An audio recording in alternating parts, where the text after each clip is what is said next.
দেখতে পেয়েছি উল্টো কিন্তু এই রিশাদের মাই সেই পানি খেয়েছে, যার ফলে এখন রিশাদ ফেসে গিয়েছে। গাইস তাহলে কি আমরা দেখতে পারবো না এই শেহজাদের স্মৃতি ফিরবে? গাইস আমরা কি তাহলে পরবর্তী পর্বেই দেখতে পারবো এই শেহজাদের পূর্ণাঙ্গ স্মৃতি ফিরবে? গাইস কি হতে চলেছে দুনিয়া টাকার গোলাম নাটকের আগামী 15 নম্বর পর্বে বা 15 নম্বর পর্বটি আপনি কিভাবে দেখতে পারবেন, এই সমস্ত বিষয় জানতে পারবেন আমাদের আজকের এই ভিডিওটির মাধ্যমে। তাই গাইস আজকের ভিডিওটি একটু স্কিপ না করে সম্পূর্ণ ভিডিওটি দেখতে থাকুন। আর কে কোন জেলা থেকে এই ভিডিওটি দেখছেন অবশ্যই কিন্তু কমেন্ট করে জানিয়ে দিতে ভুলবেন না। আর চ্যানেলটি যদি এখনই সাবস্ক্রাইব করে না থাকেন, এখনো আমাদের চ্যানেল যদি সাবস্ক্রাইব করে না থাকেন এখনই সাবস্ক্রাইব করে রাখুন।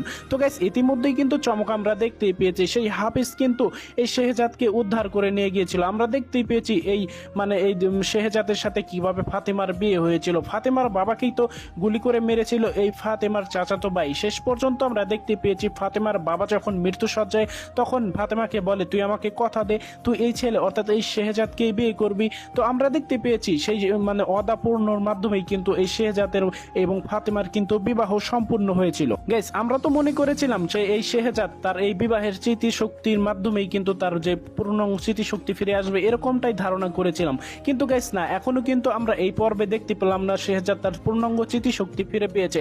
কিন্তু গাইস সবচেয়ে যেটা অবাক করার বিষয় এবং সবচেয়ে যেটা রহস্যের বিষয় সেটি হচ্ছে শেহজাদ কিন্তু তার গোপন লকারের পিন নম্বর জেনে গিয়েছে। যেই লকারের মধ্যে কিন্তু একটি চাবি রয়েছে, যেটি মূলত শেহজাদের বাবা দাউদ খান এবং অন্য একজন লোক এই তিলে তিলে এই আমরা দেখতে পেয়েছি কার্মা গ্রুপ উঠে দিয়েছিল এবং দাঁড় করিয়েছে। এই কার্মা গ্রুপ এতদূর পর্যন্ত এসেছে। গাইস আমরা তো জানি এই শেহজাদের বাবাকে কিন্তু গোপনভাবে হত্যা করেছে, অর্থাৎ ষড়যন্ত্র করে হত্যা করেছিল এই দাউদ খান শুধুমাত্র এই চাবিটির জন্য। এখন যদি আমরা জানি যে এই লকারের সন্ধান যদি পেয়ে যায়, এই লকারের সন্ধান একমাত্র এই শেহজাদই জানে। কিন্তু গাইস লকারের পিন নম্বর জানলেও শেহজাদ কিন্তু লকারের সেই লোকেশনটা জানে না, সেই লকারটি কোন দেশে আসে সেটা কিন্তু সে জানে না, কারণ এই লকারটির সন্ধান একমাত্র এই শেহজাদই জানে। গাইস আমরা তো আরো অনেক ইন্টারেস্টিং ঘটনা কিন্তু ইতিমধ্যেই দেখতেই পেলাম। এই শেহজাদকে কিন্তু অনুরোধ করা হয়, হাফিজ কিন্তু অনুরোধ করে যে স্যার আপনি প্লিজ দয়া করে মনে করেন সেই লকারটি কোথায় আছে, কারণ সেই লকারের সন্ধান একমাত্র আপনিই জানেন। কিন্তু গাইস শত চেষ্টার পরেও শেহজাদ কিন্তু মনে করতে পারেনি। অন্যদিকে গাইস যেটি সবচেয়ে ভয়ঙ্কর বিষয় সেটি হচ্ছে এই রিশাদ কিন্তু আমরা দেখতে পেয়েছি ফাতেমার গোপন ফোনে আলাপ করছিল যে এই হাফিজের সাথে, যে রিশাদ ইতিমধ্যেই এই সমস্ত কিছু আমরা কিন্তু দেখতে পেয়েছি। এই হাফিজ কিন্তু ওপার থেকে ফাতেমাকে বলছিল যে ম্যাম ইতিমধ্যেই তো স্যার এই পিন নম্বরটি মনে করতে পারছে, এই লকারের পিন নম্বর মনে করতে পারছে। কিন্তু ফাতেমা জিজ্ঞেস করে যে এই লকারটি কোথায় আছে সেটি কি সে মনে করতে পারছে, অর্থাৎ শেহজাদ মনে করতে পারছে?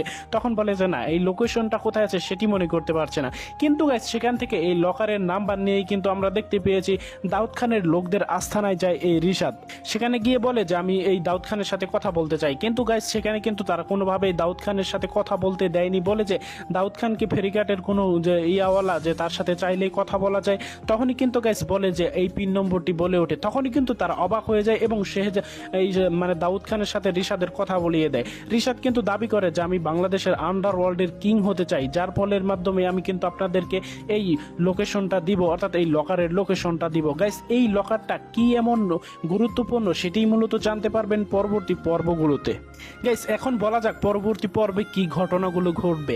গাইস পরবর্তী পর্বে কিন্তু আমরা দেখতে পারবো এই ফাতেমাই কিন্তু রিশাদের বিরুদ্ধে দারুণ অ্যাকশনে যাবে, কারণ শেষ পর্যন্ত রিশাদ কিন্তু তার সীমা অতিক্রম করেছে। আমরা দেখতে পেয়েছি কয়েকদিন আগেই মূলত এই রিশাদকে সাইজ করা হয়েছিল এবং উত্তম মাধ্যম দেওয়া হয়েছিল, কিন্তু সেখানে সে ক্ষমা চাইলেও পরবর্তীতে এরকম কোনো কাজ করবে না, এরকম অদা দিলেও কিন্তু এখন ভয়ঙ্কর লেভেলের কাজ